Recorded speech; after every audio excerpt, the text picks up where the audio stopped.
너희 의인들아 여호와를 즐거워하라. 찬송은 정직한 자들의 마땅히 할 바니라. 아멘. 하나님 아버지 주님의 은혜에 감사드립니다. 크고 거룩하신 하나님을 우리의 아버지라 부르며 이렇게 예배할 수 있도록 은혜를 더하여 주신 것 감사합니다. 이 시간 주의 성령께서 우리 가운데 충만히 역사하여 주셔서 우리 주 예수 그리스도의 은혜를 누리며 그 은혜를 덧입으며 살아갈 수 있는 우리가 될 수 있도록 인도하여 주시길 원합니다. 주의 성령께서 하나님의 말씀, 성경 말씀을 통하여서 하늘의 지식과 지혜와 하나님 나라의 백성으로서의 삶을 살아갈 수 있는 모든 은혜 베풀어 주시기를 간절히 구합니다. 우리의 존재의 절정인 이 예배를 하나님 앞에 온전히 드려지길 원합니다. 하나님의 말씀 앞에 우리의 모습과 하나님 앞에 어떻게 살아가야 될지 낱낱이 밝혀질 때에 하나님의 말씀 앞에 순종하며 아멘하며 은혜를 구하는 마땅한 하나님 나라의 백성의 모습들 우리 가운데 드러나는 그런 예배 될 수 있도록 역사하여 주시옵소서. 감사드리며 예수님의 이름으로 기도드립니다. 아멘. 찬송가 8장 찬양합니다.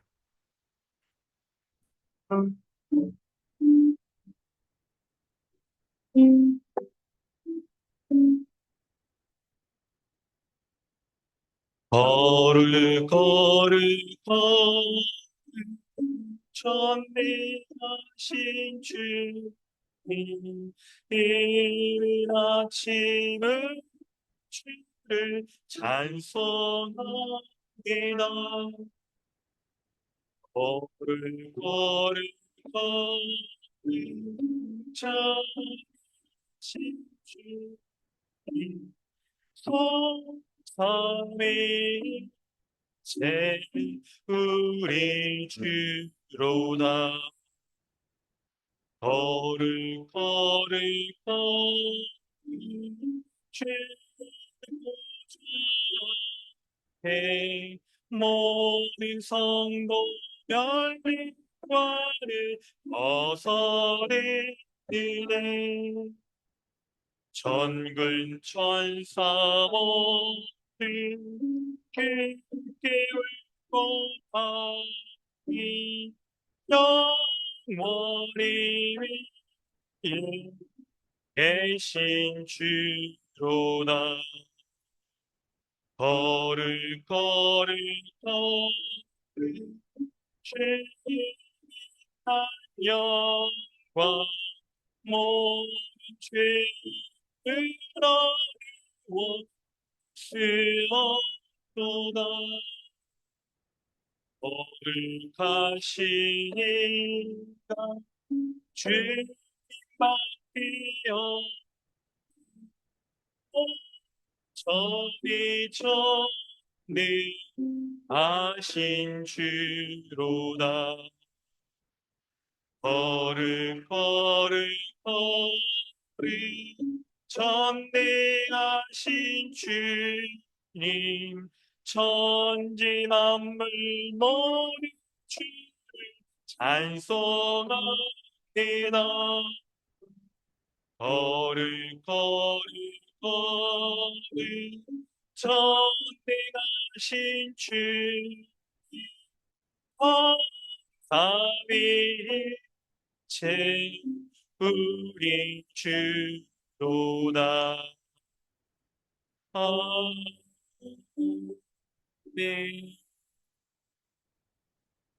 주보를 참고하셔서 사도신경과 십계명으로 우리 신앙을 고백합니다.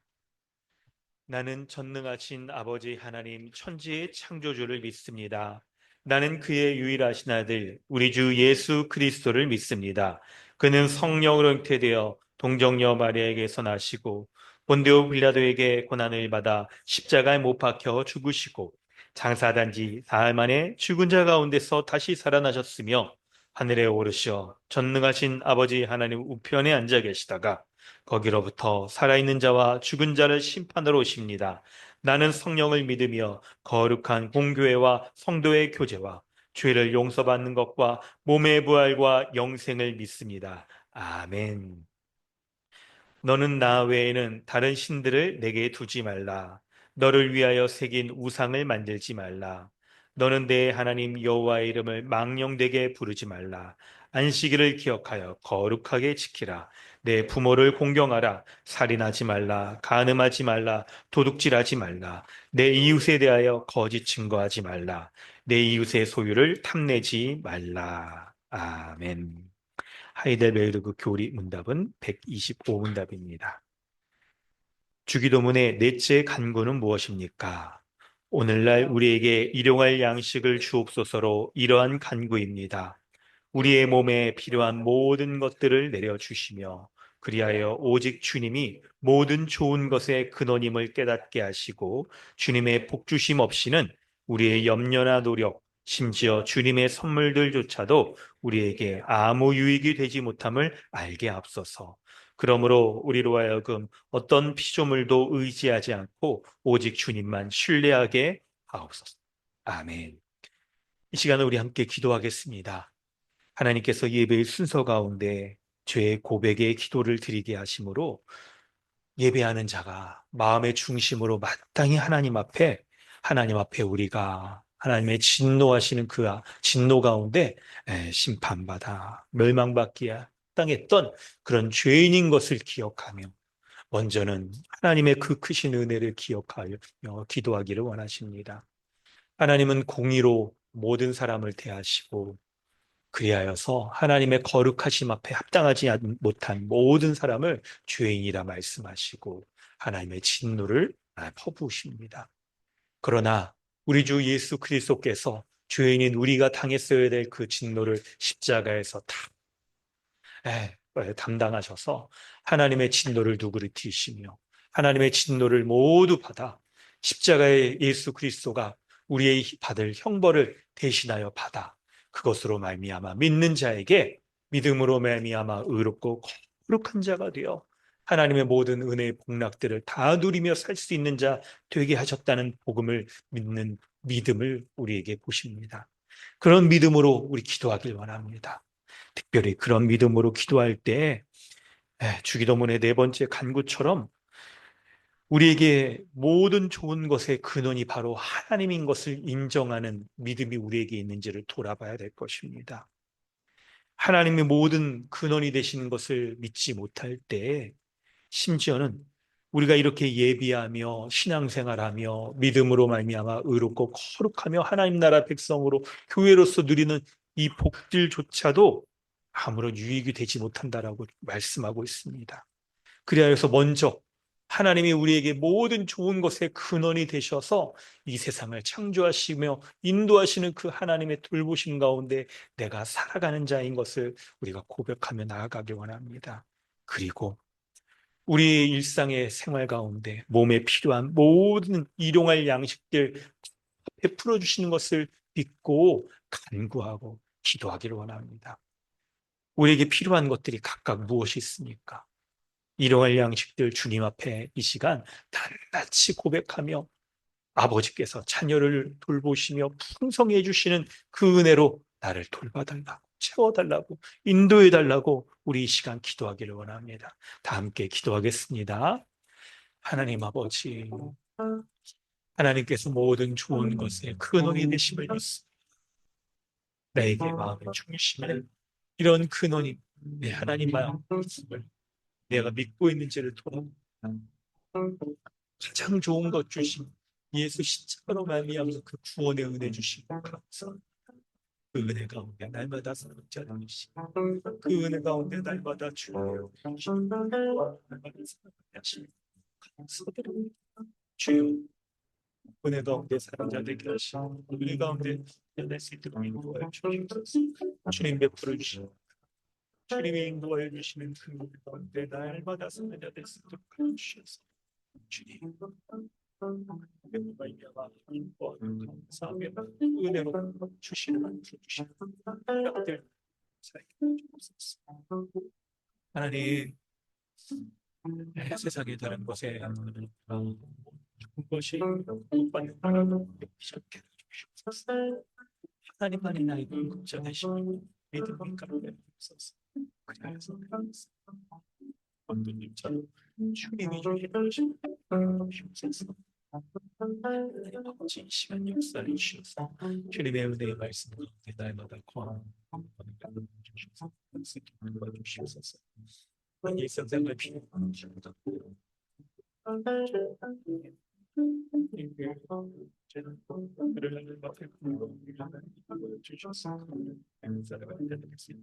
주옵소서. 하나님의 모든 필요에 복들을 채워주시옵소서.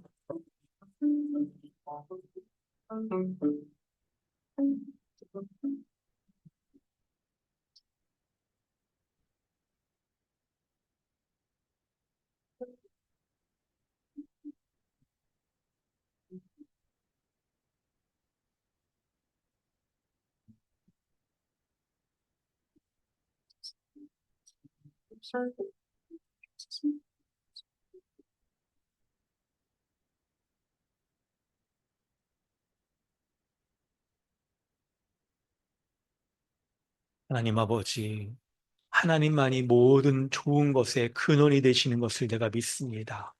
이 세상의 어떠한 것들도 나에게 근원적인 이 좋은 것들, 필요들을 채워주지 못하는 것을 내가 믿습니다. 하나님만이 나의 공급자 되십니다. 인도자가 되시오니 주님, 날마다 나의 삶 가운데 필요한 일상에서 필요한 모든 양식들을 더하여 주시고 인도하여 주시옵소서.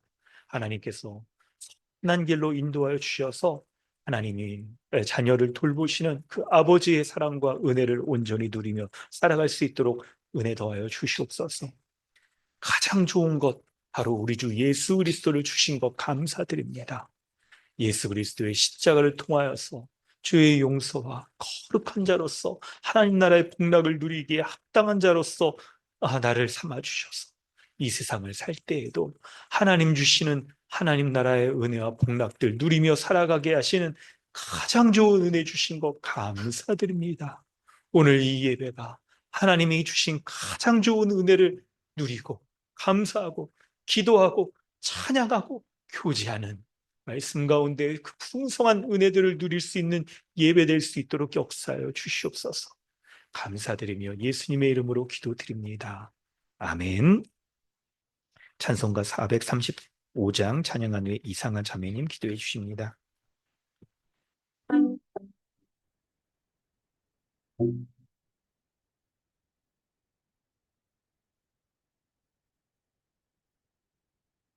나의 영 신기여 생명보 귀하다 나의 가이다가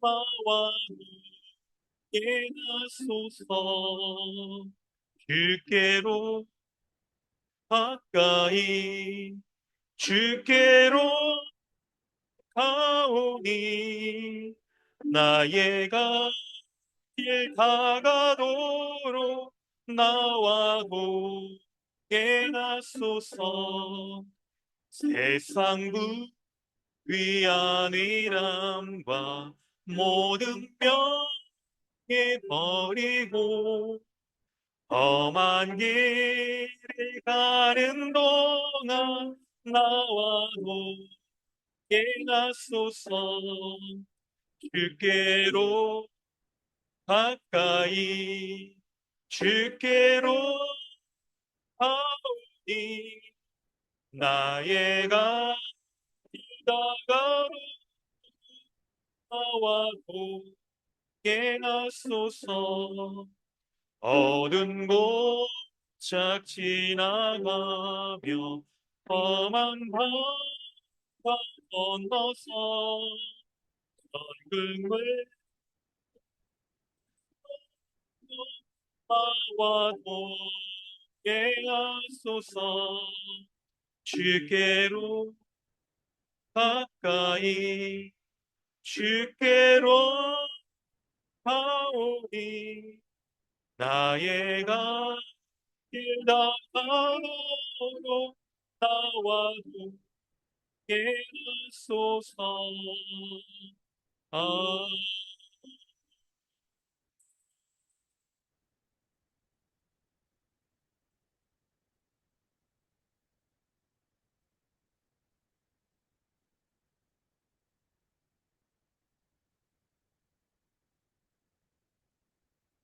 기도하겠습니다.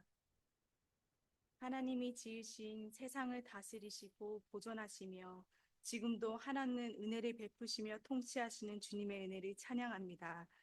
자비와 은혜가 풍성하신 하나님께서 하나님 나라를 창조하시고 자신의 사랑하는 자녀들을 위하여 풍성한 복 가운데 살아가게 하심에 감사합니다. 특별히 주님이 주신 모든 것, 독생자 예수 그리스도를 보내주셔서 우리의 죄를 사하시고 예수 그리스도를 머리로 삼는 교회를 허락하여 주셔서 하나님 나라의 복과 은혜를 맛보고 살아가게 하심에 가장 큰 감사와 찬송을 올려드립니다. 우리를 입히시고 먹이시며 눈동자같이 지켜주시는 은혜 가운데 안전하게 살아가고 있음에도 주님의 한량없는 은혜에 감사하지 않고 이 모든 것을 당연하게 여기며 주님께서 주신 것임을 잊으며 살지 않았는지 돌아보며 회개하오니 이 시간 용서하여 주시옵소서. 하나님, 강남 주님의 교회를 지역 교회로 세우셔서 하나님 나라의 풍성한 말씀이 흘러 넘치게 하심에 감사드립니다.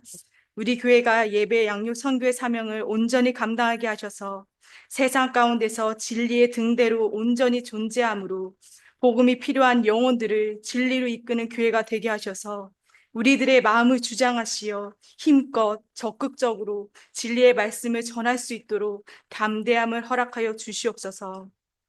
또한 우리 교회가 하나님의 말씀이 사조적 가르침 안에서 온전히 선포되고 성례가 이루어지고 하나님의 치리가 온전히 시행되어 하나님이 교회에 주시는 복락들을 충만히 누리는 참된 교회로서 성장하게 하여 주시옵소서. 특별히 곧 있을 사무총회 가운데서도 모든 지체들이 마음을 모으고 지혜를 모아 올 한 해를 잘 마무리하고 하늘의 지혜를 구하며 기도로 잘 준비할 수 있도록 인도하여 주시옵소서. 교회의 아이들을 위해 기도합니다. 태중의 아이부터 우리 교회 모든 아이들이 진리의 말씀 가운데 바로 서서 하나님을 대적하는 세상의 풍조에 흔들리지 않고 마음을 새롭게 함으로 변화를 받아 하나님의 선하시고 온전하신 뜻을 분별하며 그대로 살아가는 아이들이 되게 하여 주시고 주의 교훈과 훈계 가운데 바르게 자라나게 하셔서 이 생의 자랑과 안목을 쫓지 않고 주님께서 우리 아이들에게 각자에게 주신 사명을 발견함을 통해 그리스도의 향기가 흘러 넘치는 삶 되게 하여 주시옵소서. 우리를 말씀으로 먹이시고 양육하시는 담임 목사님을 위해 기도합니다. 영육 간의 강건함을 허락하여 주셔서 성도들을 말씀으로 양육할 때 매일같이 독수리가 날개쳐 올라가는 새 힘을 주셔서 목사님께서 전해주시는 하나님의 말씀을 통하여 성도들이 세상 속에서 거룩의 삶을 드러내어 살아가게 하시고 말씀의 능력으로 맡겨진 사명을 잘 감당하도록 하여 주시옵소서. 오늘 예배 가운데서 하나님의 말씀을 경청하게 하여 주시고 아멘으로 화답하며 선포된 그 말씀대로 살겠다고 다짐하며 교회의 한몸됨을 더욱 충만히 누리는 강남 주님의 교회가 될 수 있도록 인도하여 주시옵소서. 감사드리며 예수님의 이름으로 기도드립니다. 아멘.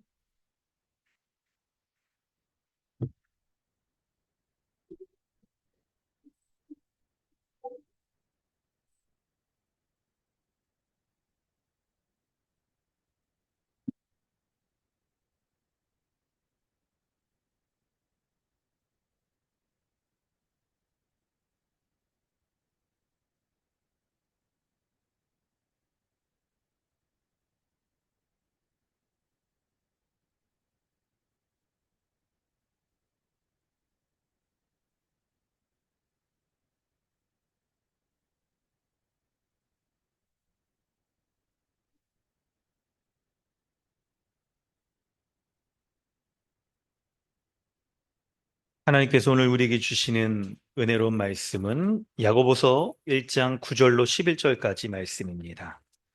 야고보서 1장 9절로 11절까지 말씀. 우리 함께 봉독하겠습니다. 낮은 형제는 자기의 높음을 자랑하고 부한 자는 자기의 낮아짐을 자랑할지니 이는 그가 풀의 꽃과 같이 지나감이라. 해가 돋고 뜨거운 바람이 불어 풀을 말리면 꽃이 떨어져 그 모양의 아름다움이 없어지나니 부한 자도 그 행하는 일에 이와 같이 쇠잔하리라. 아멘. 할렐루야. 오늘도 예배 가운데 나오신 모든 분들 환영합니다. 우리 서로 인사하겠습니다. 한 주 동안 평안하셨습니까? 앞뒤 좌우에 계신 분들과 서로 인사하겠습니다. 네. 우리 하나님과 그 예배를 통하여 화평하기 전에 우리 이웃들과도 인사하고 우리 화평한 지체들과 서로 교제 나눕니다. 네. 우리 오늘 말씀은 야고보서 1장 9절부터 11절 지난주에 나눴던 말씀들을 좀 더 우리 깊이 있게 이렇게 살펴보려고 합니다. 지난주에 나눴던 말씀을 우리가 좀 요약해서 보자면 9절에 낮은 형제는 자기의 높음을 자랑하고 10절에 부한 자는 자기의 낮아짐을 자랑할지니라고 말하고 있는데 두 가지가 이렇게 대조가 되어지잖아요. 낮은 형제와 부한 자라고 이렇게 대조가 되어집니다. 실제로 이 초대교회, 야고보 교회 가운데 경제적인 상황이 이랬다는 것을 지금 말해주고 있는 거예요. 대다수의 사람들은 당시 사회도 그랬지만 뭐 교회 안에 성도들도 그랬죠. 대다수의 사람들은 이 소작농을 하면서 이 가난한 사람들이었습니다. 자기 밭이 없고 소작농을 하는데 이게 뭐 여러분 이거를 굉장히 많은 부분들을 농사를 지어서 백이라고 한다면 많은 부분들을 이제 주인에게 땅 주인에게 주고 복을 가지고 해야 되고 그런 거죠. 근데 소수의 사람들이 있었는데 이 사람들은 굉장히 부한 자들이었어요.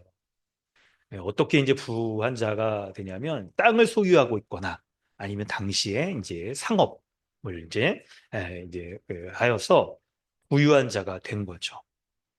그런데 여러분 이게 단순한 경제적인 현실만이 아니라 교회 내의 문제로 발전되게 되었어요.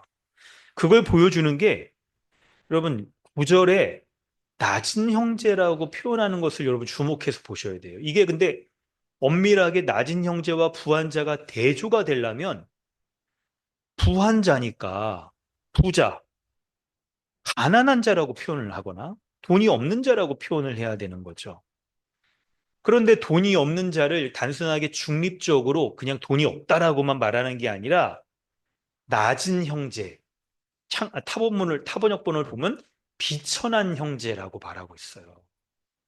의미가 부여된 거잖아요. 단순하게 돈이 없는 것으로만 여기는 게 아니라 이 사람을 돈이 없는 사람을 비천한 낮은 자라고 이렇게 여기고 있는 거예요. 이게 이제 교회 내의 문제를 보여주고 있는 거죠. 그렇다고 한다면 여러분 부한 자는 뭐 어떻게 여겨진다는 거예요? 존귀한 자, 비천한 자의 반대인 귀한 자라고 여겨지게 된다는 거예요. 그런데 이것이 성경적인 교회, 우리가 이미 초대교회에서 예수 십자가 복음으로 예수 그리스도의 십자가의 죽으심과 부활과 그분의 재림을 목격한 사도들이 전한 복음으로 말미암아 세워진 교회의 모습을, 성경적인 교회의 모습을 비추어 볼 때 적어도 크게 두 가지 면에서의 문제가 되었던 거예요. 그 첫 번째 문제는 뭐냐면 교회 내에 가난한 자를, 돈이 없는 자를 낮은 형제라고 여기는 것에서 교회 내에 가난한 자가 지금 존재하고 있다는 것. 아니, 먹고 살기 힘든 그런 문제가 있는데, 여러분, 이게 어떤 성경적인 교회와 비추어 보면 어떤 문제냐? 사도행전 4장에서 여러분 알고 계시죠? 초대교회 두 가지가 없었습니다. 가난한 자가 없었고요. 자기의 소유를 자기 것이라고 주장하는 사람이 없었어요. 그래서 교회 내에 있는 가난한 자를 사람들이 자기의 재물을 탁 내놓으면서 그 가난의 문제를 해결하려고 했던 모습이 있었던 거예요. 그런데 지금 야고보 교회에는 가난한 자가 이렇게 어려움을 겪고 있는 모습들을 보여주는 거죠. 초대교회가 보여줬던 그 성경적인 교회, 종말에 임할 그 하나님 나라가 이미 임하여서 가난의 문제가 해결된 그 영광스러운 교회의 모습이 희미해져 버린 거예요. 뿐만 아니라 두 번째 문제는 가난한 자를 낮은 형제라고 표현하는 것도 그렇지만 이게 2장 6절에 가면 뭐라고 표현하냐면 여러분 한번 성경 보시면 너희는 도리어 가난한 자를 업신여겼도다. 부자는 너희를 억압하며 법정으로 끌고 가지 아니하였노라라고 말하면서 가난한 자를 멸시하고 이렇죠. 심지어는 이 있죠. 가난한 자들의 소장농이니까 돈이 없으면 이제 법정에 끌려가게 되는 일까지도 벌어지는 이 모습이 벌어지는 거예요. 가난한 자를 억압하며 멸시하는 모습. 이 모습이 과연 성경적인 교회에 합당하겠는가? 성경적인 교회의 모습은 뭐였어요?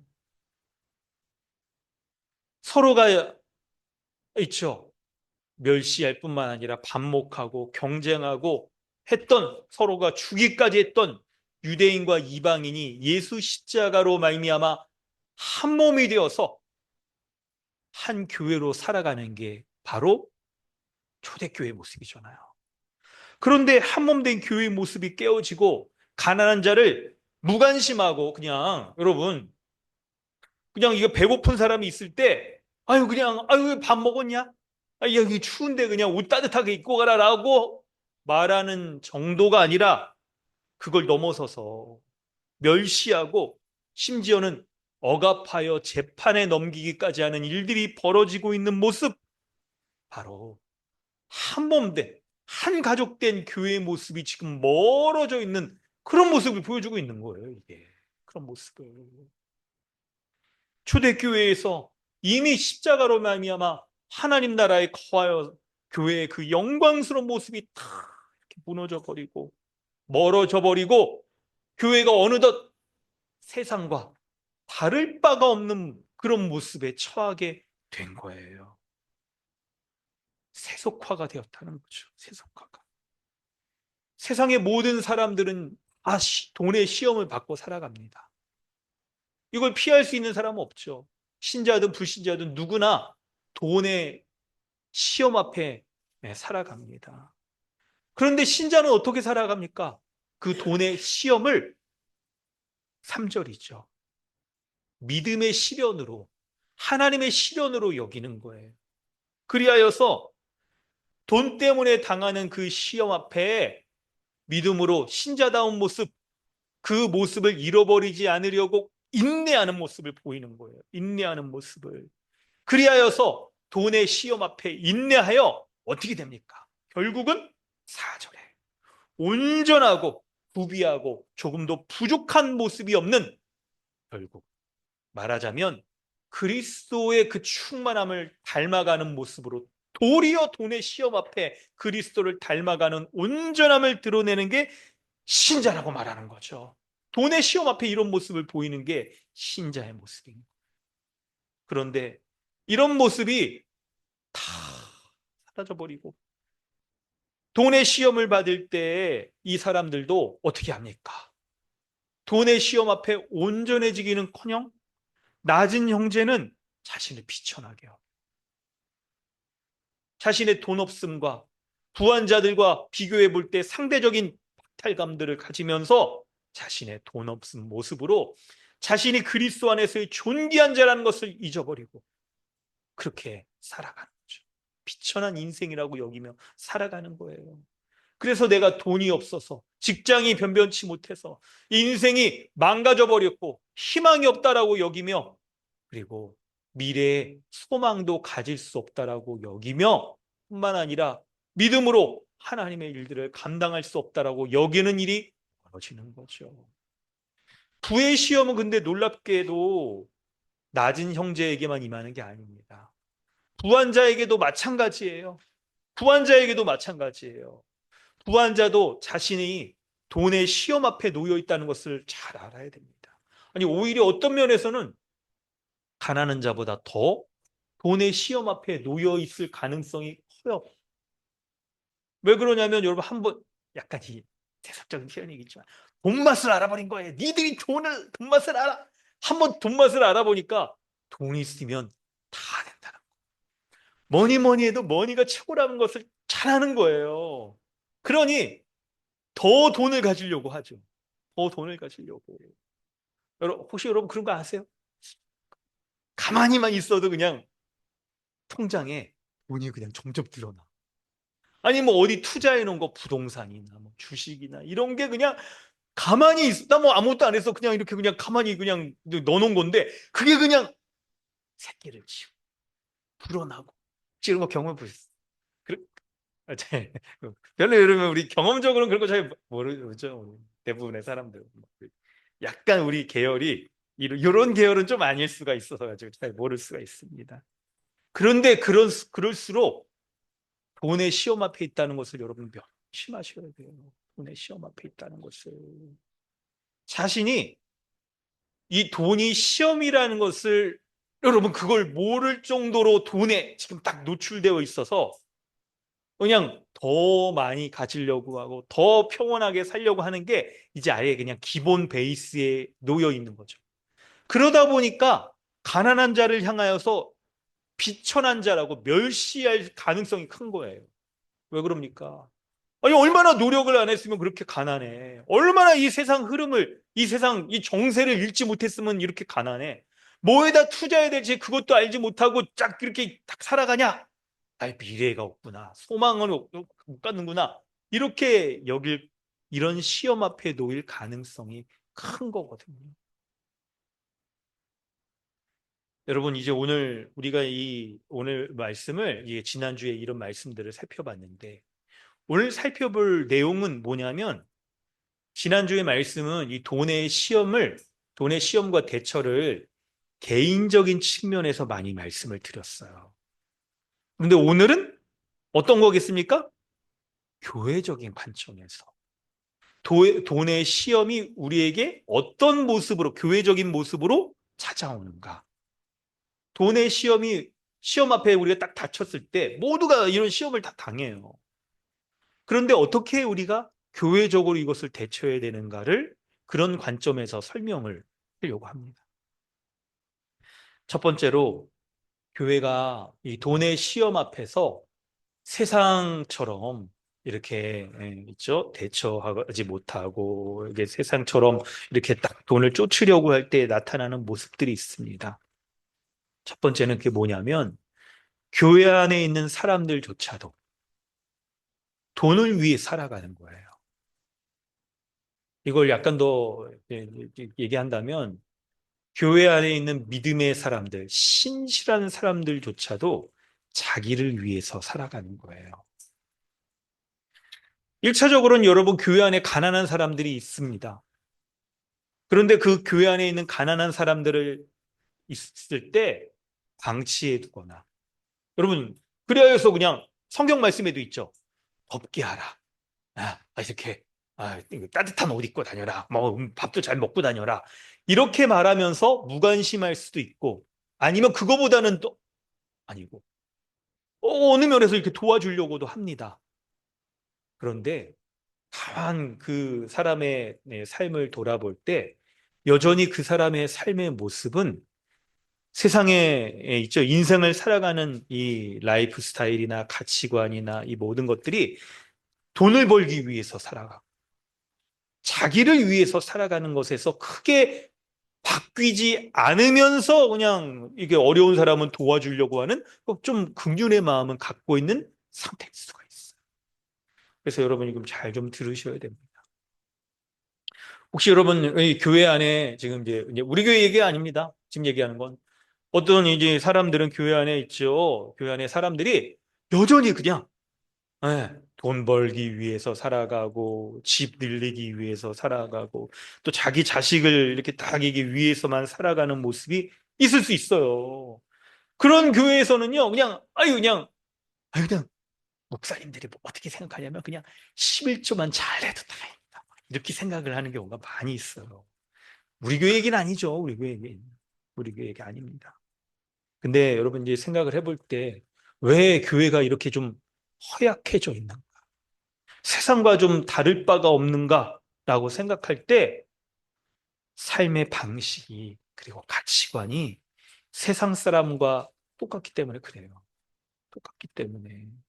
그저 인생의 가치관이 뭐냐면 돈을 더 많이 벌려고 하고 돈을 더 많이 벌기 위해서 직장을 선택하기도 하는 이런 일들이 그래서 많은 사람들이 교회 안에 있는 많은 사람들이 이런 삶을 쫓아가 살아가요. 이런 삶의 목적을 가지고 살아가고 있는 거예요. 그래서 여러분 직장을 선택할 때에도 여러분 정말 이게 성경적인 선택이냐 이걸 생각해 보셔야 돼요. 직장 생활하면서 돈은 많이 벌 수 있는 직장일 수도 있겠지만 거기에 너무 많은 시간을 내가 들여야 된다거나 이런 직장에 들어가면 여러분 괜찮겠습니까? 혹시 여러분 우리 주변에 이렇게 그냥 좋은 직장 예를 들어 뭐 어디 뭐 이렇게 구글, LG, 삼성 막 이런데 대기업 막 이런데 들어간다고 한다면 우리가 이런 관점으로 본다면 그냥 박수치고 축하해주고 그럴 만한 일들은 아닌 거예요, 이게. 물론 여러분, 물론 이제 있죠. 하나님이 특별히 그 사람에게 막 공부도 잘할 수 있게 그냥 머리도 똑똑하게 해주시고 아니 그냥 어떻게 하다 보니까 그냥 수능 잘 보, 뭐 그냥 대충 했는데 수능 잘 보는 거예요. 막 그런 사람들이라고 한다면 아니 대기업 들어갈 수도 있을 겁니다. 이제 말하는 바가 이제 그걸 말하는 게 아니고 있죠. 만약에 여러분 뭐 이게 대기업에 잘 들어가고 그랬는데 뭐다 어떻습니까? 대부분 많은 사람들이 이게 거기에 올인하면서 건강이나 뭐 다른 삶이나 이런 것들 돌보지 못하고 그냥 아주 거기에 헌신을 해야 돼요. 헌신을. 전에 교회 있을 때도 이렇게 그냥 LG 천안에 거기 딱 들어간 형제 있었습니다. 근데 보니까 회사 바로 옆에 이제 기숙사. 처음엔 좋았죠. 기숙사가 들어가니까 어이구 돈도 안 들고 집값도 안 들고 밥도 많이 다 준다는 거예요. 처음에 그게 좋은 줄만 알았죠. 근데 그게 아니거든요. 언제든지 그냥 일할 수 있게 하기 위해서 회사 가까운데 집도 주고 그냥 아주 바로 투입돼서 들어갈 수 있도록 하기 위해서 뭐 이렇게 생산직 그런 것도 아니었어요. 근데 막 나중에는 하루에 24시간 중에 내가 몇 시간을 일하는지 모르겠다고. IT 업계 막 그런 데니까 막 굉장히 막 이렇게 해야 되는 거예요. 그러다가 1년을 다니고 다른 직장 옮기는 그런 형제를 봤어요. 뭐 그 형제가 끈기가 없어서 그럴 수도 있다.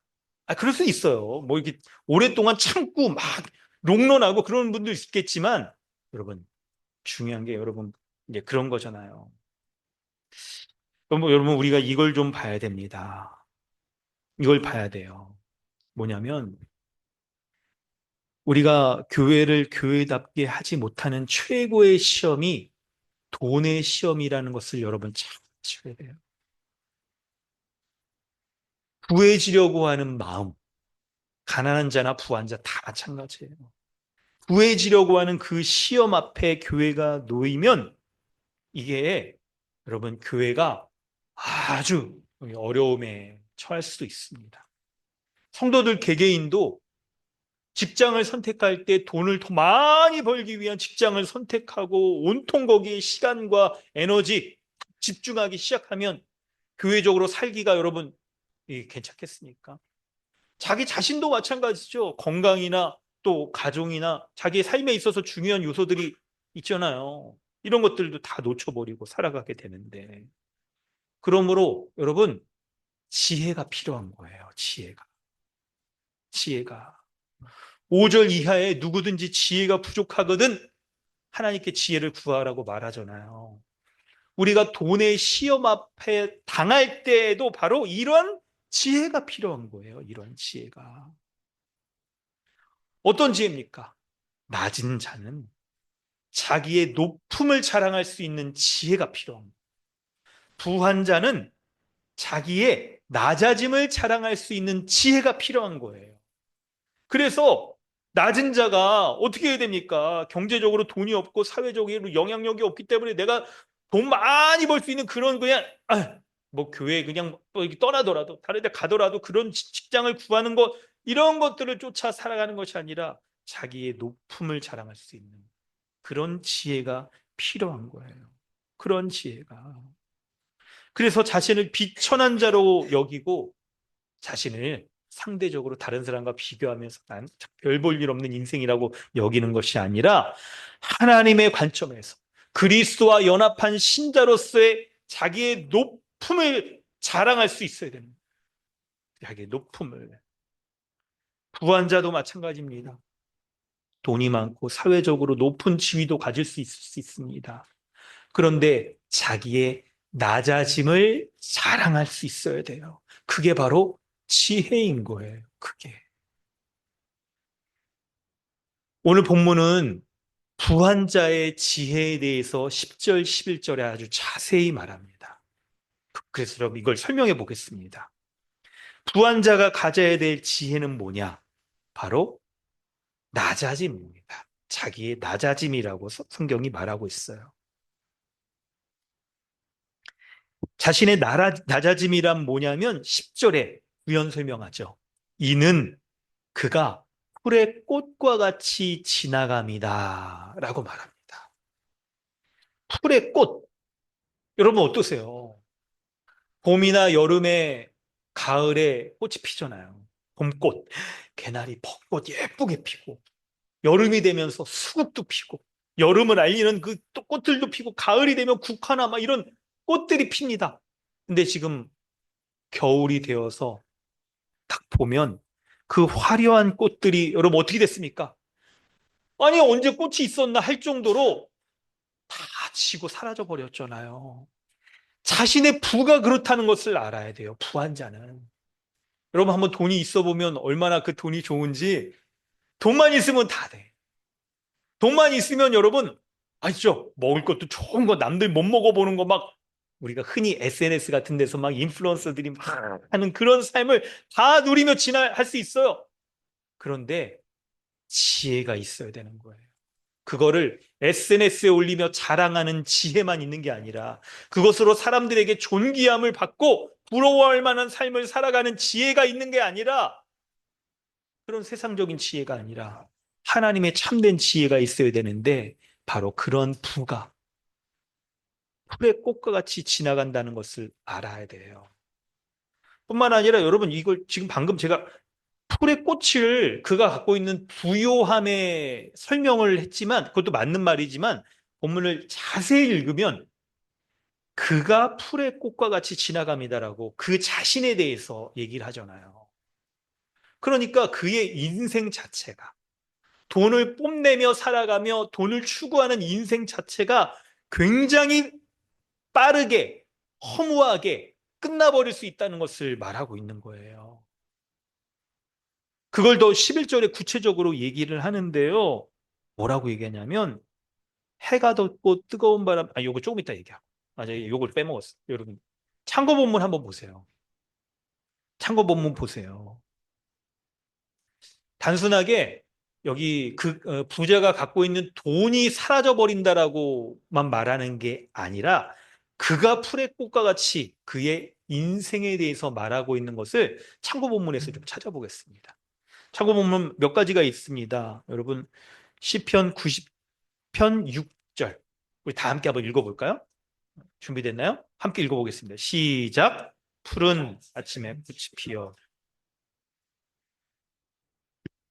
그렇습니다, 여러분. 이게 풀이 이게 얼마나 빠르게 시들어 버리는지를 얘기를 하는데 여러분 우리나라에서는 약간 요렇게까지 이해를 못할 수도 있어요. 아니 뭐 지금 계절감에 맞게 이렇게 딱 설명할 때 봄에 풀들이 가을 겨울이 되니까 지금 다 말라버렸구나 라고 우리가 이해할 수 있겠지만 근데 여기 지금 지역이 이스라엘 지역이잖아요.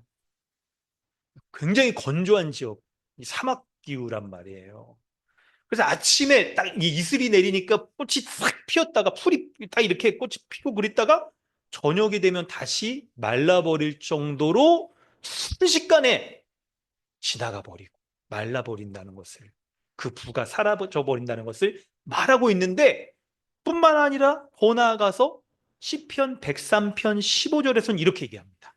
한번 우리 같이 읽어보겠습니다. 시작. 인생은 그날이 풀과 같으며 그 영화가 들의 꽃과 같도다.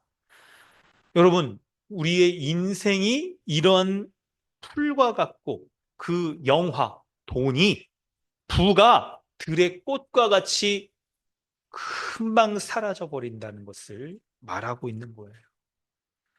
여러분, 투자 잘못해서 돈이 그냥 한순간에 사라져 버릴 수 있습니다. 요즘 약간 주식 이렇게 뭐 이렇게 한다고 하잖아요.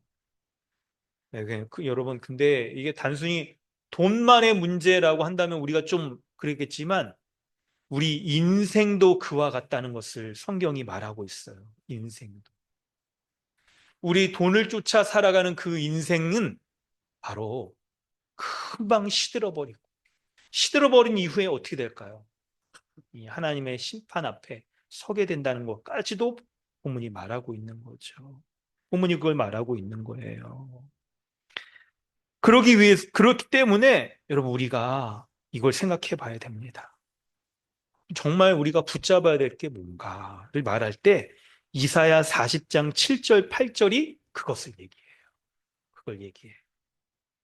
우리 한번 같이 읽어보겠습니다. 함께 읽습니다. 시작. 푸른 마르고 꽃은 시들면 여호와의 기운이 그 위에 불미라. 이 백성은 실로 풀이로다. 푸른 마르고 꽃은 시드나 우리 하나님의 말씀은 영원히 서리라 하라. 아멘. 우리가 붙잡아야 될 것은 우리의 인생이 이 풀처럼, 꽃처럼 금방 시들어버리고 우리가 뽐내고 붙잡고 있는 돈도 그와 같다는 것을 알 때 무엇을 붙잡아야 되느냐? 바로 우리 하나님의 말씀, 영원한 하나님의 말씀에 서라. 이 말씀을 붙잡고 돈을 시험 앞에 우리가 믿음으로 서야 될 것을 말씀하고 있는 거예요. 여러분, 정말 이 말씀을 우리가 마음에 붙잡는다면, 이 하나님의 말씀을 붙잡는다면, 여러분, 어떻게 해야 될까요? 돈을 사용할 때 있잖아요. 이 돈을 향한 우리의 인생의 가치관이, 여러분, 우리의 인생이 돈을 더 많이 벌기 위한 그런 인생, 그런 걸로 쫓아가지 않는 거예요. 그리고 자기를 위해서만 사용하는 것으로 온통 더 쓰지 않고 자기 다른 사람을 위해서, 지체를 위해서, 교회를 위해서, 하나님의 일들을 위하여서 사용하려고 하는 것, 이게 바로 낮아짐이라고 말하고 있는 거예요. 낮아짐이라고. 할렐루야.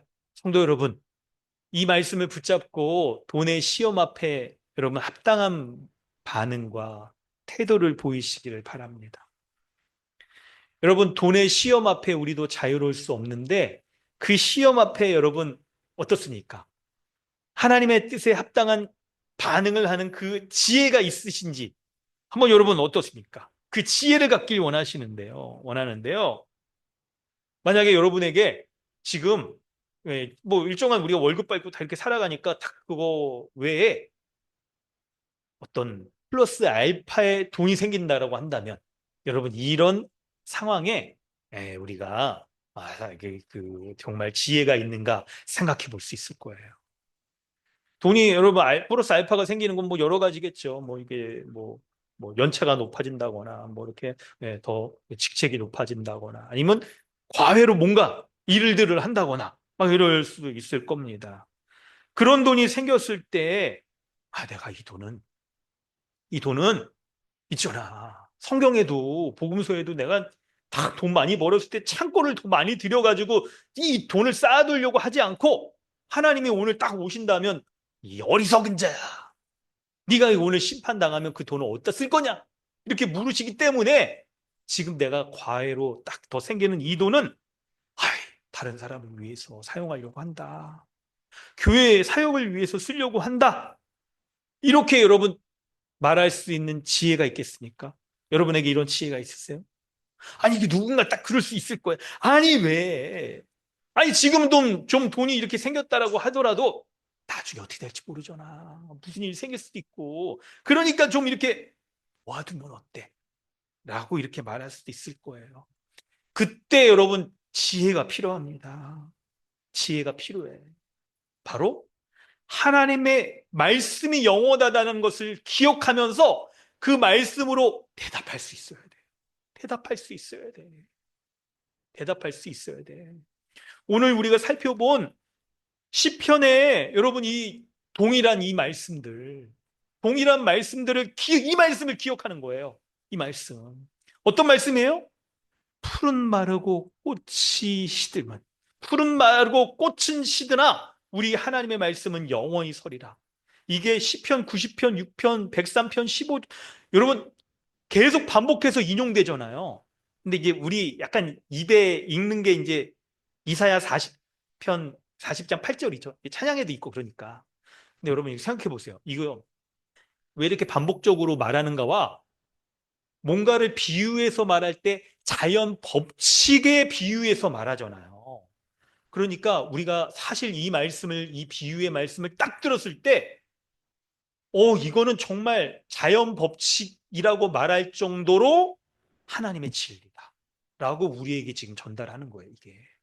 성경 여러 곳곳에서 이걸 증언하는 거예요. 여러분, 이 세상에 어떤 사람이 한 번 핀 풀이 시든다라는 이 자연 법칙을 거부할 수 있는 사람을, 부정할 수 있는 사람이 있습니까?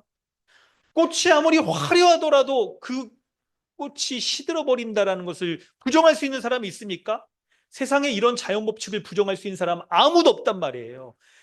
그렇기 때문에 신자라고 한다면 이 자연 법칙을 세우신 하나님의 우리의 부도, 우리의 인생도 그러할 것이다라고 말씀하신 것이 우리에게 너무나도 당연한 진리, 우리의 신앙의 근거가 된다는 거.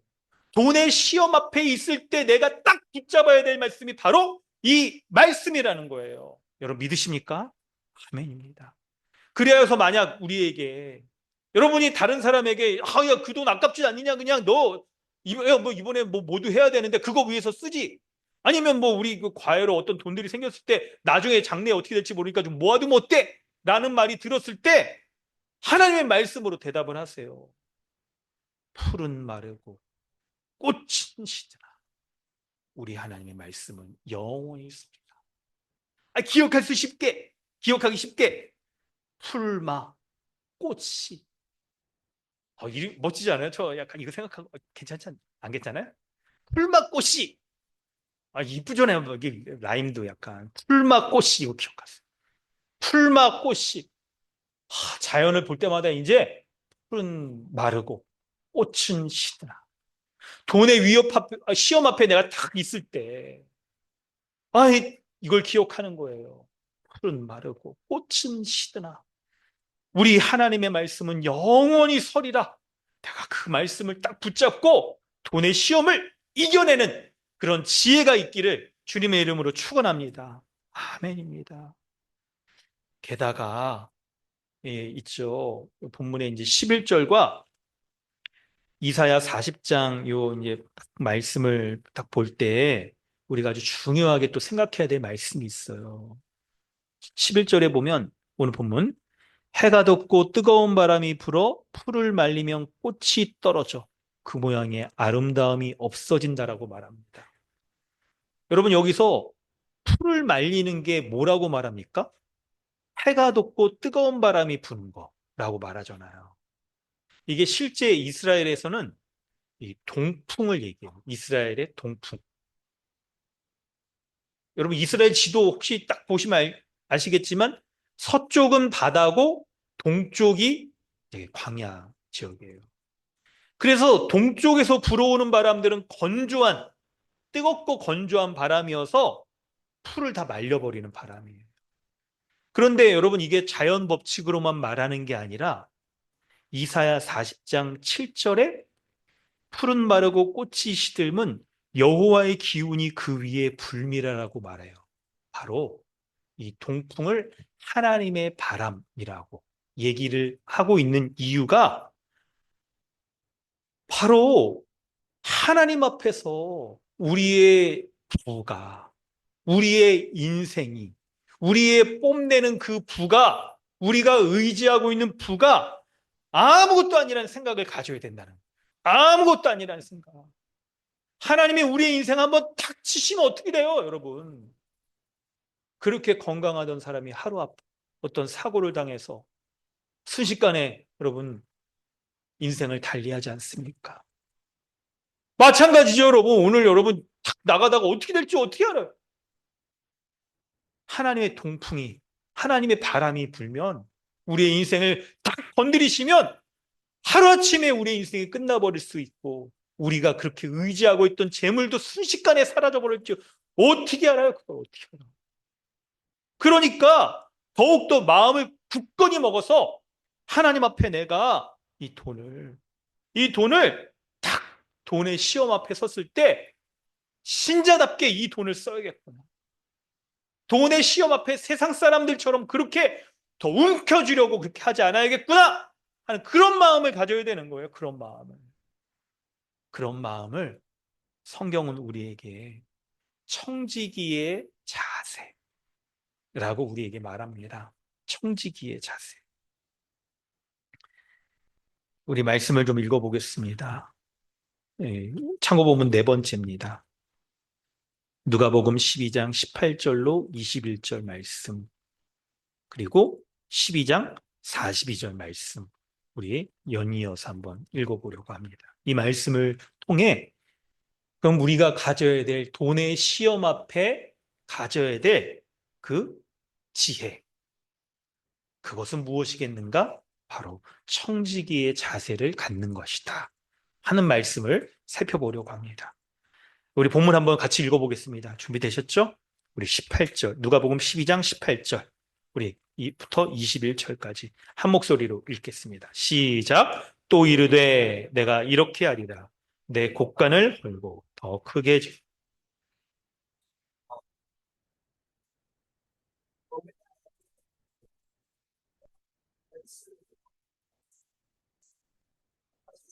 먹고 마시고 즐거워하자 하리라 하되 하나님은 이르시되 어리석은 자여 오늘 밤에 내 영혼을 도로 찾으리니 그러면 내 준비한 것이 누구의 것이 되겠느냐 하셨으니 자기를 위하여 재물을 쌓아두고 하나님께 대하여 부유하지 못한 자가 이와 같으니라. 42절 주께서 이르시되 지혜 있고 진실한 청지기가 되어 주인에게 그 집 종들을 맡아 때를 따라 양식을 나누어 줄 자가 누구냐? 주님은 우리에게 그런 사람이 누군지 묻는 질문을 하십니다. 돈의 시험 앞에 너는 어떻게 하겠느냐? 너는 누구냐? 우리에게 질문을 하시는 거죠. 한 명의 사람은 이렇게 반응했습니다. 농사를 아주 잘 지었나 봐요. 많이 지었습니다. 직장에서 승진하고 돈도 많이 벌고 혹시 뭐 자산이 있다면 그런 것도 많이 하고 아니면 뭐 집값도 오르고 그랬을 것 같아요. 이 사람이 어떻게 반응합니까? 내 곡간을 헐고 더 크게 짓고 모든 곡식과 물건을 거기에 쌓아두리라. 내 거래요, 내 거. 내 모든 곡식과 물건이래요. 그리고 내가 라는 말이 계속 반복되잖아요. 그래서 이 사람의 온통 생각엔 내가 그냥 이렇게 하고 이건 다 내 거다. 그냥 나 이렇게 여기고 있는 지극히 자기 중심적이고 자기를 위해서 이 재물을 사용하려고 하는 사람인 거죠. 그러면 그거를 아주 극적으로 보여주는 게 19절에 내가 내 영혼에게 이르되 영혼아 여러 해 쓸 물건을 많이 쌓아두니 두었으니 평안히 쉬고 먹고 마시고 즐거워하자.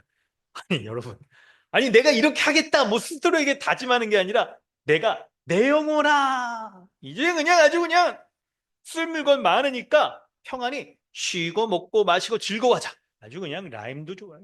이렇게 막 여기는 거예요.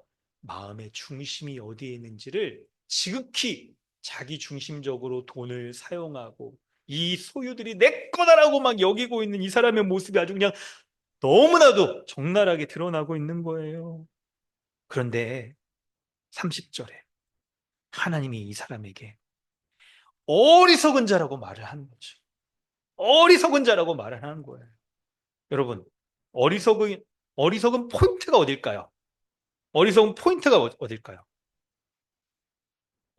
뭐, 돈을 많이 쌓아둘 것이 없을 정도로 돈을 많이 버는 게 어리석은 포인트? 일 수도 있고 아닐 수도 있어요. 그건 여러분, 많이 버는 건 우리의 노력에 따라서 많이 벌 수 있는 거죠. 노력에 대한 하나님의 주시는 열매로 많이 벌 수는 있습니다. 그런데 그 부가 시험거리가 되는 지점이 바로 있죠? 그게 어리석은 포인트일 거예요. 그래서 돈을 많이 벌었을 때 그거를 자기를 위해서 쓰기 위해서 이제 인생을 좀 더 탁 이렇게 즐겁게 하기 위해서 곡간을 헐고 더 크게 짓고 이거 내 모든 곡식과 물건이야. 그거 쌓아둘게. 라고 먼저 하는 지점이 어리석은 포인트겠죠. 두 번째 포인트는 그가 정말 내 영혼에게 스스로 이를 정도로 여러 해 쓸 물건을 많이 쌓아뒀으니 이제 평안히 쉬고 먹고 마시고 즐거워하자라고 여기는 포인트가 어리석은 포인트인 거예요.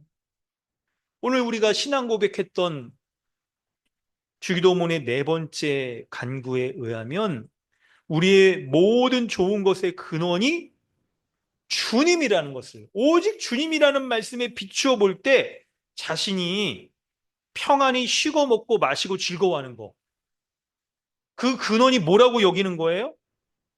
여러 해 쓸 물건이 많이 쌓아두었으니 평안히 쉬고 먹고 즐거워하자라고 여기는 거, 바로 자기의 모든 좋은 것의 그 근원이 주님이 아니라 그 물건에 있다라고 여기는 거잖아요, 이게.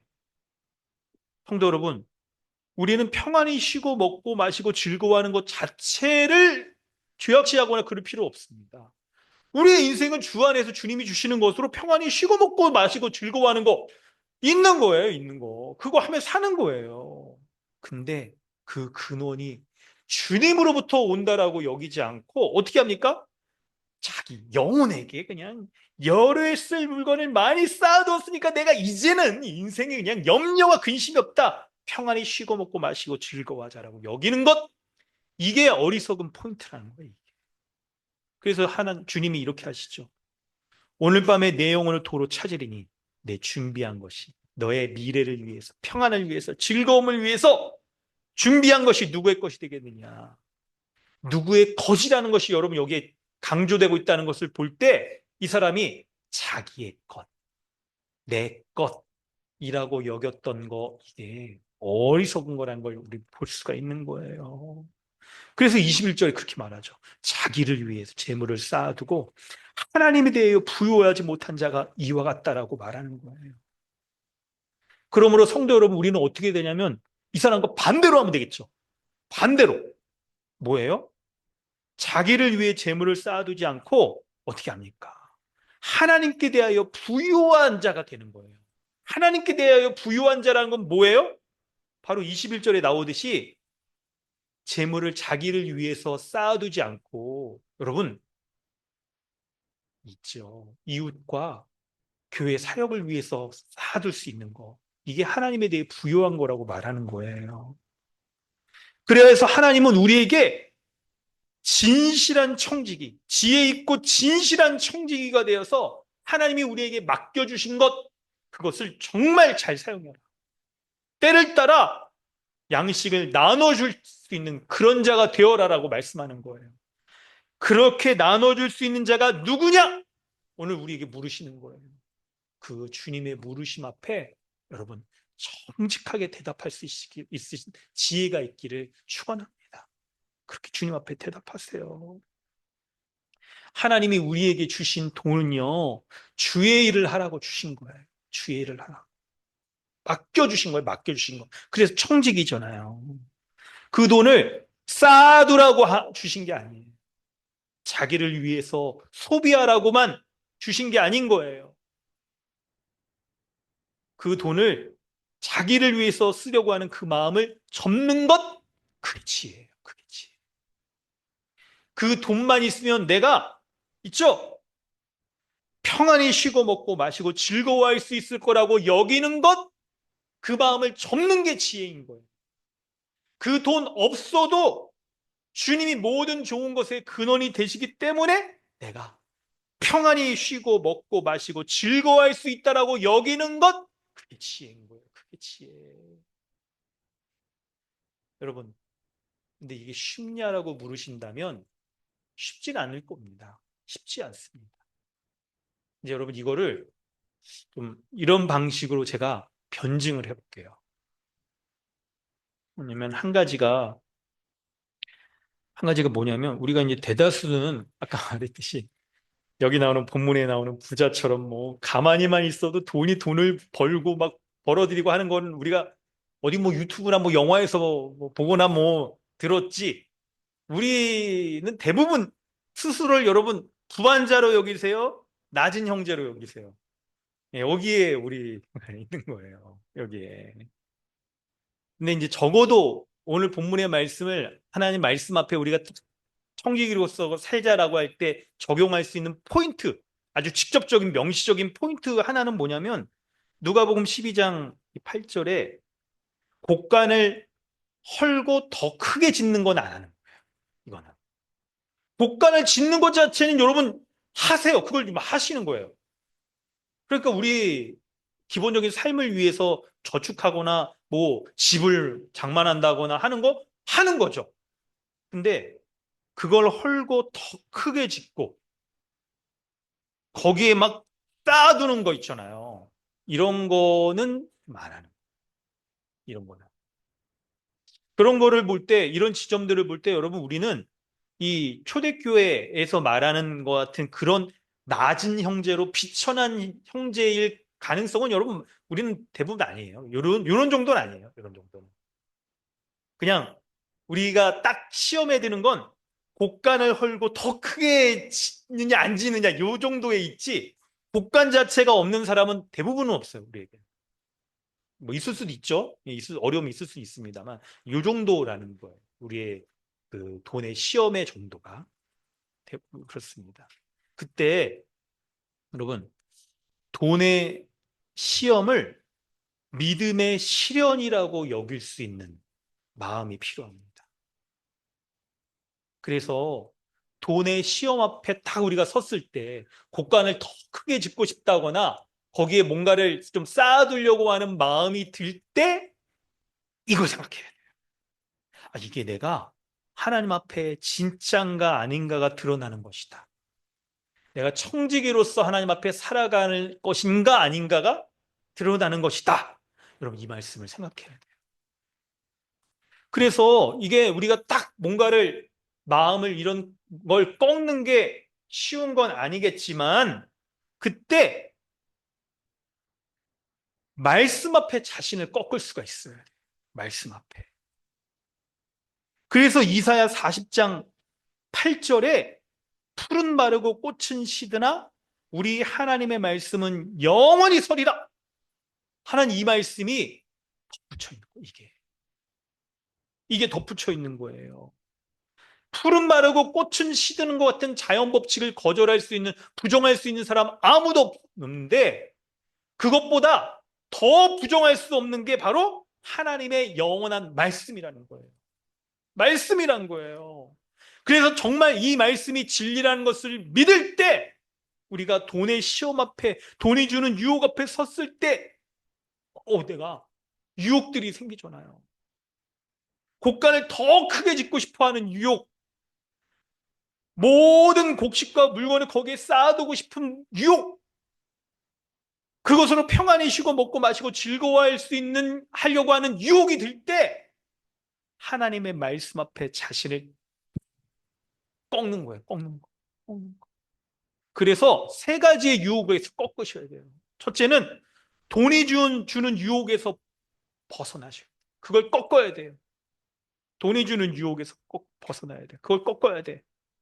두 번째는 돈이 있으면 안정되고 잘 살 거라고 여기는 거 있죠. 그래서 평안히 쉬고 먹고 마시고 즐거워할 수 있을 거라는 돈이 있으면 그렇게 할 수 있을 거라는 그 마음들, 욕심들을 꺾으셔야 돼요. 그걸 꺾어야 돼. 그리고 세 번째는 삶의 목적을 돈을 벌기 위한 것으로 여러분 온통 직장을 선택한다거나 인생을 계획하거나 하는 그 목적들을 꺾으셔야 되는 거예요. 그걸 꺾어야 돼. 사랑하는 성도 여러분, 오늘 말씀에 순종하여서 돈의 시험 앞에 우리의 유혹을 꺾고 시험을 이기시기를 주님의 이름으로 축원합니다. 우리가 만약에 돈의 시험을 이기면 어떻게 될까요? 돈의 시험을 이기면 1장 4절에 인내를 온전히 이루라 이는 너희로 온전하고 구비하여 조금도 부족함이 없게 된다라고 말했어요. 돈의 시험을 이기면 우리는 온전한 자가 되는 거예요. 온전한 자. 그 온전한 자는 가난한 자가 온전하게 되는 것뿐만 아니라 부한 자도 온전하게 되는 것 포함되는 거예요. 그리하여서 가난한 자는요, 그리스도를 자랑하는 거. 그리스도가 나의 지혜이셔서, 그러니까 그리스도를 자랑하는 딱 그 마음, 지혜를 가져서 그리스도가 우리의 지혜이며 그리스도가 나의 부이고 그리스도가 나의 명예라는 거. 내가 비천한 자가 아니라 그리스도 안에서 명예로운 자라는 것을 믿는 거예요. 그리스도와 연합하여 모든 좋은 것들을 다 누린 자라는 것을 믿는 거예요. 그걸 붙잡는 거예요. 붙잡는 거. 여러분, 가난한 자는 오늘 본문에 이제 요 좀 디테일한 설명도 해가면서 하려고 하는데 구절을 문자적으로 대조한다면 가난한 자라고 써야 되는데 낮은 자, 형제, 다른 번역본에 비천한 형제라고 그렇게 말을 하고 있었어요. 그런데 여러분, 이런 사람은 왜 그렇습니까? 어떤 지혜를 이제 가져야 돼요? 자기가 그리스도 안에서 온전한 자라는 것을 볼 수 있는 지혜가 있어야 되는 거죠. 이 사람이 자신을 돈이 없다는 것으로 비천하게 여기는 거, 그거 왜 그럽니까? 그리스도와 연합한 자신의 그 존재와 지위와 명예와 이걸 보지 못하는 것이죠. 그래서 세상의 관점에서 자신을 비천하다라고 여기는 거예요. 그런데 이런 가난한 자라고 할지라도 그리스도와 연합한 자신을 딱 보는 순간 부와 지혜와 지위와 명예를 가진 자라는 것을 보는 순간 온전하게 되는 거예요. 온전하게. 온전하게. 이게 시험을 이기는 거죠. 시험을 이기는 거예요. 비록 배운 게 적고 직장도 변변치 못하고 돈을 벌 수 있는 뭐 종잣돈이나 이런 게 없고 해서 일평생을 그런 경제적인 수준에서 살아갈 수도 있습니다. 그렇게 살아갈 수도 있을 거예요. 그런데 그 상황과 형편 가운데에서 온전하게 되는, 온전하게, 온전하게. 그래야 해서 하나님이 그를 그런 가난 가운데, 어려움 가운데, 쪼들리는 것 가운데 두게 하심으로 더욱 주를 의지하게 하시고, 주님의 인도하심을 맛보게 하시고, 이 세상에 소망 두지 않고 저 영원한 나라를 소망하게 치는 것으로 말미암는 온전함을 갖게 되는 것입니다. 사랑하는 성도 여러분, 이렇게 되시기를 주님의 이름으로 축원합니다. 아유, 아멘 하실 줄 몰랐어요. 아니, 설교 온 거랑 달라서 이거 어떡하지? 약간 여러분 변증하기 위해서 여러분이 만약에 아멘이 없으면 이렇게 얘기하려고 그랬어요. 가난을 통해서 온전하게 되는 것보다 부를 통해서 온전하게 되기를 원하는 마음이 여러분 우리에게 있지 않습니까? 솔직하게. 우리에게 마음에, 이 마음 아니, 깊은 곳에는 기왕에 온전하게 될 거면 내가 가난을 통해서 온전하게 되는 것보다 돈 많은 사람, 돈이 많은데, 이 낮아지는 것으로 다른 사람 위해서 섬기는 것으로 내가 온전하게 되고 싶지 않나요? 그런 게 우리 마음에 참 깊은 곳에 담겨져 있는 거죠. 아무튼 여러분, 그럴 수 있죠. 그럴 수 있는데, 돈의 시험에서 벗어날 수 있어야 돼요. 돈이 무엇인지 제대로 볼 수 있는 이 지혜를 통해서 시험에서 벗어나야 되는 겁니다. 돈에서 다 벗어나야 되는 거예요. 그때 여러분 오늘 이렇게 기도하세요. 5절 말씀에는 너희 중에 누구든지 지혜가 부족하거든 모든 사람의 후히 주시고 꾸짖지 아니하시는 하나님께 구하라. 그리하면 주시리라고 약속하셨습니다. 돈의 시험 앞에 번번이 약해 있는 그리고 그 욕망들을 구해지려고 하는 욕망을 떨쳐내기 어려운 우리에게 주님이 기도하래요. 하나님께 기도하래요. 그러면 이 세속적인 생각, 세속적인 삶의 방향으로부터 벗어나서 돈을 정말 하나님께 딱 부유한 자로서 사용할 수 있는 그런 자로 우리가 설 수 있는 지혜를 주신대요. 그 지혜를 구하시길 바랍니다. 그 지혜를. 우리는 지금까지 이제 교회 안에 사람들이 자기를 위해서 돈을 벌고 자기 자신을 위해서 살아가는 모습들을 보았습니다. 두 번째로는 2장 6절에 가난한 자를 멸시하는 것을 통해서 함엄된 교회가 깨어진 모습들을 볼 때 가난에 대해서 교회적으로 더 대처할 수 있는 모습을 가져야 되는 겁니다. 그걸 좀 얘기하려고 그래요. 이거 좀 약간 중복되는 내용들을 빼고 얘기한다면 이런 겁니다. 여러분, 우리 지금 가난에 대해서, 돈에 대해서 우리가 살펴볼 때 우리가 알아야 될 거 아주 중요한 게 있습니다. 뭐냐면 하나님께서 그러니까 우리는 있죠. 먼저 이걸 설명해야 돼요. 먼저 우리는 돈이 없는 사람을 차별하고 멸시할 수가 있습니다. 이게 우리가 있죠. 은연중에 그럴 수가 있어요. 이게 아니 말로 명시적으로는 안 하더라도 은연중에 그럴 수가 있어요. 그런 모습은 어떤 거냐면 이제 뭐 이렇게 우리 뭐 어떤 외형적인 걸 가지고 서로를 좀 이게 판단을 하는 것도 있을 수 있고 교회 사역을 한다거나 일을 할 때에도 좀 가난한 자는 좀 못한다라고 이렇게 여길 수 있을 거예요. 근데 정말 여러분 그거 가난이 그런 것이냐 부가 그런 것이냐 생각할 수 있어야 됩니다. 하나님께 성도 여러분 이걸 아셔야 됩니다. 결론을 먼저 얘기한다면 하나님께서는요 가난을 통해서 우리에게 은혜를 주세요. 심지어 가난이 은혜다, 복이다 라고까지 여러분 얘기할 수가 있어요. 근데 어떻게 그렇게까지 말할 수가 있느냐? 바로 가난은 하나님이 우리에게 주신 시련, 복, 시련을 통한 복이 될 수 있기 때문에 그런 거예요. 가난을 통해서 하나님이 우리를 인도하시고 오늘 주기도문에 일용할 양식을 날마다 기도하라고 했는데 돈이 부족하지 않은 사람이 날마다 기도하겠어요? 돈이 차고 넘치는 사람이 하나님이 모든 좋은 것의 근원이라는 그런 믿음을 갖겠어요? 안 가져요. 그러니 부자가 천국에 들어가는 것이 그토록 어렵다고 말하는 거예요. 한번 돈이 쪼달려 보세요. 궁해 보세요. 하나님 앞에 기도하게 돼. 하나님 주시는 은혜 구하며 살아가게 된다니까요. 뿐만 아니라 하나님이 일용할 양식 구할 때 그 아버지께서 자녀를 돌보시는 은혜 가운데 먹이시고 입히시는 은혜로 오늘 하루를 나를 돌보시고 내 인생을 돌보아주시는 그 은혜를 맛본다는 거 그게 얼마나 큰 은혜입니까? 얼마나 복이에요. 가난을 통해서 세상을 닮는 게 아니라 그리스도를 닮아가게 하시고 그리스도의 인내와 그리스도의 복주심과 그리스도의 은혜를 누리게 하시니 그러니 가난이 복이다라고 말할 수가 있는 겁니다. 이걸 먼저 가셔야 돼, 이걸.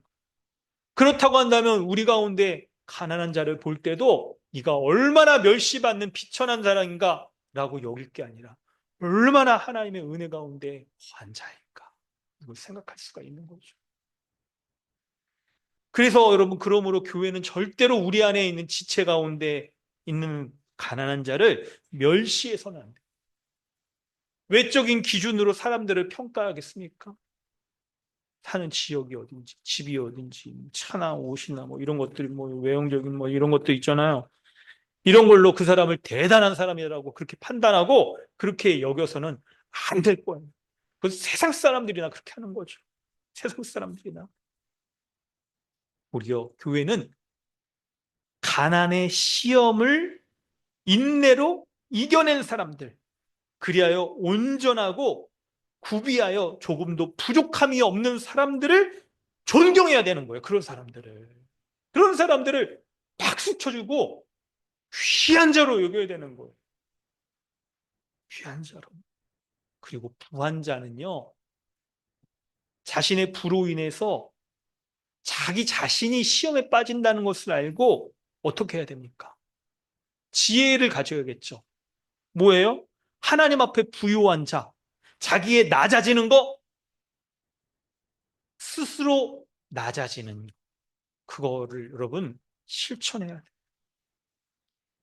여러분 기독교 2000년간의 역사 가운데 보면 신자들 가운데 정말 믿음이 있는 부자들이 있었어요. 많은 사람들이 있습니다. 그 사람들이 여러분 어떻게 했는지 아세요? 스스로 가난했죠. 뭐 스스로 청빈에 처하는 그런 부자들이 있었던 거예요. 그래서 여러분, 예, 아주 이제 부자인 그런 사람들 중에서도 자기 자녀에게 탁 물려주고 그런 거 하지 않고 어떻게 합니까? 자녀에게 필요한 의식주와 교육의 기회 딱 할 수 있는 것들만 사용하고 나머지 것들은 다 사회 환원하는 그런 사람들이 믿음 가운데 서 있는 수많은 부자들이 있고 그 돈을 이제 다른 사람을 위해서 막 이렇게 사용하려고 하는 그런 사람들이 있다는 것을 우리는 봐야 돼요. 근데 여러분 이런 사람들이 뭐 우리와 급이 레벨이 다른 그런 부자, 부자 중에 아주 부자, 슈퍼리치라고 그러죠. 그런 사람들에게만 해당되는 거라고 생각해서는 안 되는 거예요. 오늘 본문에서 우리가 직접적으로 힌트를 얻을 수 있는 게 바로 곡간을 헐고 더 크게 짓지 않으려고 하는 거죠. 이게 우리 모두에게는 다 해당될 거예요. 이 지점이. 이 지점이. 그래서 여러분 있죠. 만약에 여러분이 삶 가운데 지금 수준보다 더 있죠. 뭐 승진을 한다거나 돈이 뭐 하여튼 여러 가지 방식으로 할 때 심각하게 한번 생각해 보세요. 내가 하나님을 위해서 부유하게 쌓아둘 수 있는 돈인가? 이거 나에게 청지기로 맡겨주신 거 아닌가? 이렇게 생각하실 수 있어야 돼요. 적어도 그 지점. 뭐 여러분에게 집 팔고 땅 팔고 뭐 지금 뭐 나가서 더 알바하고 막 뭐 나가서 또 뭐 대리운 기사하고 그렇게 해서 그냥 뭐 해라. 이렇게까지는 얘기 안 해요. 근데 적어도 본문에 이 지점들을 얘기하셔야 돼요. 이해하셔야 돼요. 그래서 교회로서 우리의 경제 생활이 어때야 되는가? 여러분, 그거 우리에 적용할 수 있어야 됩니다. 현재 집이 있고 먹고 살기 의식주가 해결되는 정도라고 한다면 있죠. 이 땅의 자본주의의 유혹, 더 많은 거를 쌓아가고 SNS엔 사람들, 수많은 사람들 동경하게 만들고 그런 거 하는 거 우리가 쫓지 않고 어떻게 하면 우리가 교회로서 살 것인가? 어떻게 하면 교회 내 가난한 자를 다 가난을 해결해 줄 것인가? 어떻게 하면 하나님 나라의 사역을 위하여서 이것들을 사용할 것인가? 이걸 생각하셔야 돼요. 두 가지의 적용 포인트하고 그럼 마무리하려고 합니다. 첫째는 여러분의 직장을 있죠? 돈을 벌기 위한 것으로 공부를 한다거나 직장을 선택하는 거, 그런 인생의 방향과 목적, 라이프 스타일은 좀 바꾸시면 어떻겠어요? 주를 위해 살고 도리어 교회적으로 살기 위해서 올인하는 그런 것으로 좀 멀어져서 직장 생활에 여러분 다 올인해서 산다고 한다면 우리의 인생도 건강도 나빠지는 것뿐만 아니라 교회적 삶을 살아가는데 굉장히 여러분 힘들 거예요. 두 번째로 청지기 자세를 가지면서 이전보다 더 많은 그런 돈들이 생긴다고 한다면 우리의 마음엔 있죠. 지금 있는 곳간을 헐고 더 크게 지으려고 하는 마음 이거 갖지 않는 것. 그래서 하나님이 다른 사람 섬기라고 주시는 것이라고 여기는 것. 저도 이 말씀을 생각해 보면서 우리 교회가 이제 우리 사무총회도 하고 딱 할 때 놀랍게도 우리 교회가 선교 헌금을 홍보자도 적정해서 하질 않고 있더라고요. 이게 우리가 괜찮은 건가? 이걸 생각을 해야 될 것 같습니다. 여러분, 우리가 정말 다른 지체를 위해서 사랑하고 섬기는 삶을 살아가는 것. 이게 바로 돈의 유혹 앞에 세상의 사람들처럼 살지 않고 믿음으로 살아가는 그런 교회의 모습일 거예요. 그런 교회로 온전히 세워지도록 하기 위해서 여러분 믿음으로 돈의 시험이 들 때 말씀 떠올리세요. 말씀. 하나님의 말씀이 우리의 시험을 이길 수 있는 지혜가 되는 겁니다. 꽃은 풀은 마르고 꽃은 시드라. 우리 하나님의 말씀은 영원히 서리라. 이 말씀 가운데 서게 해달라고 돈의 시험을 이기고 청지기로서 하나님 앞에 부유함을 쌓게 해달라고 여러분 그렇게